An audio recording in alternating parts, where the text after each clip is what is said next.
We start one of the more thoughtful and intriguing books in the Tanakh today, the book of Kohelet. Tradition ascribes it to Shlomo HaMelech because of the opening verse, Divrei Kohelet ben David melech b'Yerushalayim, the words of Kohelet, the son of David, a king in Jerusalem. Now, because it says Ben David, and not surprisingly, it's read very literally by the commentaries and classically and in the Gemara that it's Shlomo. Ben David could just be a descendant of David. It could be Chizkiyahu HaMelech, could be a king much later. It's one of the three books it's understood that's written by Shlomo. Shir Hashirim, which we studied not too long ago, Mishlei, which we studied not too long ago, and Kohelet. Kohelet, the book of Ecclesiastes, I believe is it's called in the English, is probably in many ways the most intriguing of the three for the philosophy that it describes. A difficult philosophy in some ways, and it starts off right by telling us it. Havel havalim amar Kohelet, havel havalim hakol havel.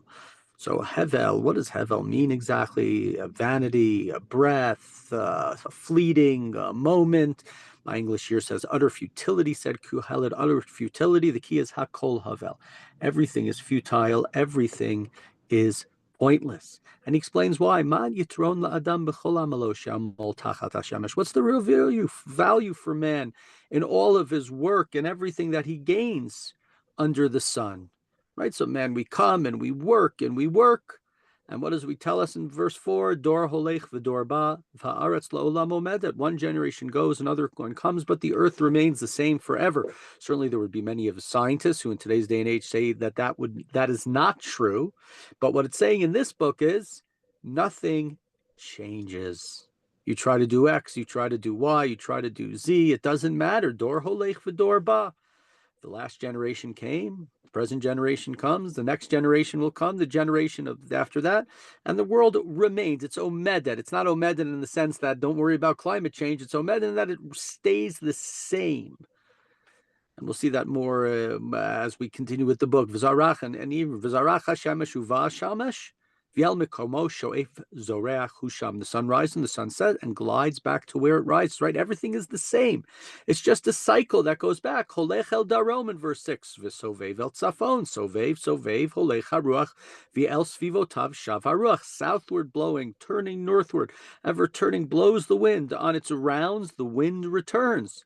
Kol hanachalim holchim el hayam v'hayam einenu malay. This is I said this verse many times when I was in Iceland a few years ago, probably about 4 years ago, because there's just so much raging water and waterfalls and water everywhere, and you would think that the water would be like your house when there's a flood, and no, the water just keeps falling. All of the streams flow into the sea, yet the sea is never full. El makom shanachalim olchim sham heim shavim l'lechet. To the place from which they flow, the streams flow back again. And what is this saying? In a sense, it's saying you never accomplish in the world. The river, right? You would think eventually all the streams fall into the ocean would overflow, just like your kitchen sink on a bad day. Bad day for your home insurance as well, right? That's what you think would happen.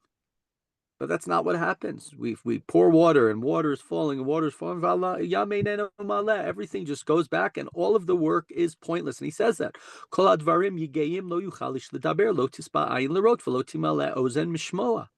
All such things are wearisome.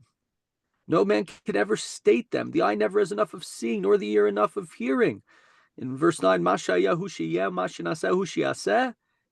kol chadash tachat hashamesh. Right? What was is, and what is will be. Everything that has occurred will occur. There is nothing new under the sun. Everything is the same. This is a book that seems to imply that there is no progress. There was slavery 5,000 years ago. There's slavery today. There were homeless people 5,000 years ago. There are homeless people today. There's starving people back then. There's whatever you want to put it. There is what's the point? And that's what he continues with. Ma yesh davar sheomar re'ezeh chadashu. There's somebody who says, amazing, I have a patent, right? Look, I have this new thing. No, it's not the case. We had that well before. Now, of course, we always have technology which disagrees with this statement. right? There's a faster way to cook, and there's a faster way to clean, and there's a faster way to get from one place to another. But the essential problems of the world are not fixed. No matter how much we maybe one day, right? Food production is way more than it has ever been before and faster, but that doesn't mean everybody has proper food. So the problems is continual, and this book is this pessimistic book, and the difficulty of you try in life and you try, but what do you accomplish? We have the same problem the next day that we had the day before, which you might argue is not always the case, but that's what he's saying. Continuing here, the earlier ones are not remembered. So too those who will occur later will no more be remembered than those that will occur at the very end, right? Everybody, you're nobody, you're nothing. You think you accomplished something.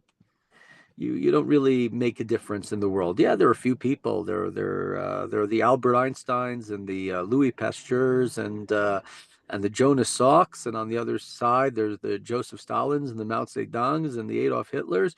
But outside of those few people, everybody's forgotten all the hard work, everything that you did in this world to try to embrace and help and assist, and that's the difficulty that he's saying here. He continues, Ani Kohelet Haiti Melech al Yisrael b'Yerushalayim. I am Kohelet. I was king in Jerusalem over Israel. V'natati et libi lidrosh v'latur b'chochma kol asher nasa tachat hashamayim. And God bless him, because what did he say? I investigated. I used my mind to probe all of the wisdom and everything that happens under the sun. We see the word chokhmah here. It's part of the idea. I mean, there it also talks about in Mishlei, that's right, the king of, it talks about it being Shlomo. And here we see a reference to the idea of the wisdom that he looks into, the chokhmah, and he wants to look about everything. And what does he say? If you go and you investigate the world, we're in the middle of verse 13, Pasuk Gimel, Hu inyan ra, Natan Elohim livnei adam lanot bo. When you dig too much, that's an unhappy business. It's just going to make you unhappy the more you know.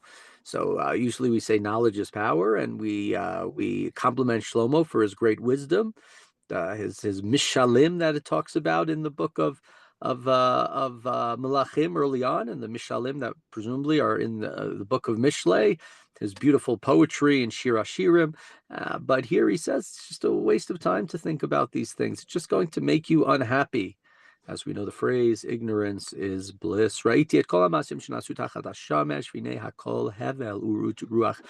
seen everything. I've observed it all, and it's all futile. It's passing. It's just a fleeting. It's just a pursuit of a wind. Uvat lo yuchal litkon, v'chesron lo yuchal lihimano. The twisted thing cannot be made straight. A lack of something, when something is broken, it cannot be made good. It can't be fixed. Just again, very sad. Dibarti ani im libi lemor. I said to myself, I was thinking, I was contemplating, I was brewing. Hine higdalti vosafti chochma kol asher lefanal Yerushalayim v'libi ra harbe chochma badat. I become richer and wiser than all those who ruled Jerusalem before me, which makes it sound like it's not just Shlomo, because there was only one king in at least Jewish king in Jerusalem before Shlomo, which was David. So it makes it sound like maybe it's 10 generations later. But okay, he said, I've become richer and wiser than anyone who's ruled over Jerusalem.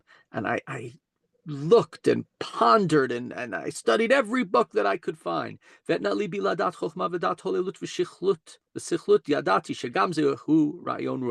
I set my mind to really investigate and to praise wisdom and madness and folly. And I learned that this too was just a waste of my time. It was a pursuit of the wind. It was not something that I could understand. Ki berov chochma, rov ka'as, v'yosif da'at, yosif machov.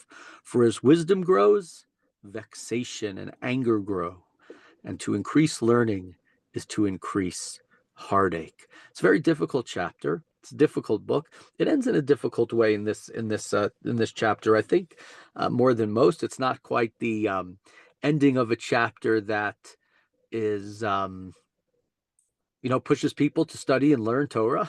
because it says, the more you learn, the more you understand, and the more you get upset. Perhaps it's kind of like, oh, I learned what all the halachot are. Why do we have to do 50 times as much as what it says was what Jewish law teaches you? So it's a very difficult chapter and a challenging book, but an intriguing book. And I think, let me just mention something that I don't know who says this, but obviously a lot of people look at this book and look at the word Havel or Hevel and think of the character Hevel in the Torah, Abel. Right? What does Abel do? Abel comes and brings a sacrifice to God. And what happens to him? He is killed by his brother Cain. So here we have the first person in the Torah who offers something to God. And you would think as a result of that, good things would happen to him and his progeny would be great. And what happens to him? In a moment, he is killed. So his life, his sacrifice, what he brought to his brother immediately is knocked out. And that's sort of the idea here of this Hevel. You have this person who does the right thing. You have this person who goes and gives his best of what he has to God. And what happens? Completely gotten rid of.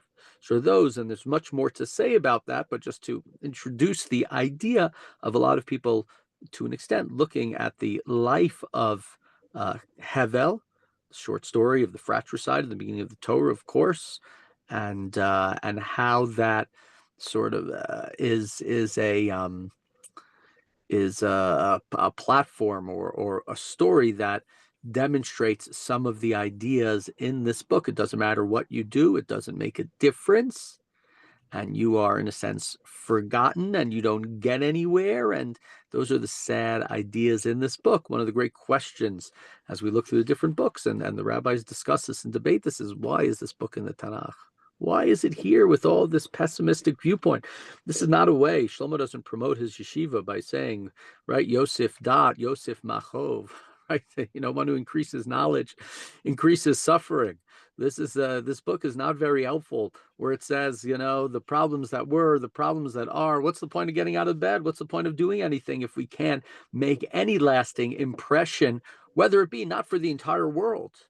Again, we don't have to be Jonas Salk to do something good. We can do something good for one person, for 5 people, for a family, for 20 people.